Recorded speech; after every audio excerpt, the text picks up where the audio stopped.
সাংবাদিক হেনস্থার ঘটনাকে কেন্দ্র করে ধর্মনগর থানা এলাকায় পথ অবরোধ করে উত্তর জেলার সকল সাংবাদিকরা।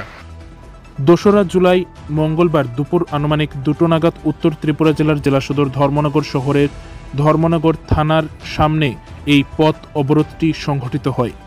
জানা যায়, ধর্মনগর মহকুমার এক সাংবাদিক আনন্দবাজার এলাকায় সংবাদ সংগ্রহ করতে গেলে উক্ত এলাকায় বিজেপির এক তথাকথিত নেতা সাংবাদিকের উপর চড়াও হয় এবং সাংবাদিকের মোবাইল কেড়ে নিয়ে সেই ভিডিও ফুটেজগুলি ডিলিট করে দেয় ওই নেতা এবং সেই সাথে সাংবাদিক হেনস্থার অভিযোগ ওঠে।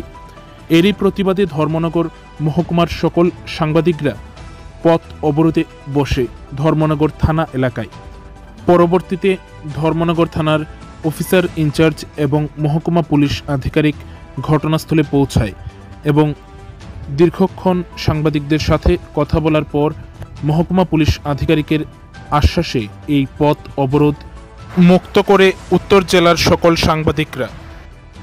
আমরা সংবাদ মাধ্যম থেকে এখানে রাস্তা অবরোধ করেছিলাম। আমাদের একটা অভিযোগ কান্তি গোপাল নাম দিয়ে আপনার কাছে মৌখিকভাবে আমরা এখন পর্যন্ত জানিয়েছি।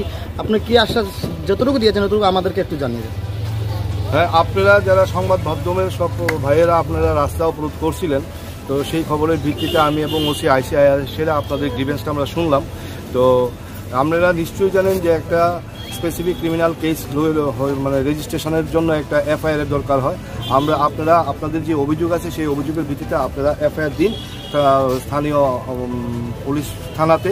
এবং কালকে যেই 1 তারিখ দেশে নতুন আইন ব্যবস্থা চালু হয়েছে, based on that new criminal law, আমরা লফুল অ্যাকশন 100% করবো। আপনাদের কাছে আমার অনুরোধ থাকবো, being sub divisional police officer, আপনারা যে পথ অবরোধ করেছেন সেই পথ অবরোধটা ছেড়ে দিন, কারণ নাহলে অনেক ফৌজি গাড়ি সহ অনেক প্রয়োজনীয় গাড়ি রাস্তায় আটকে আছে।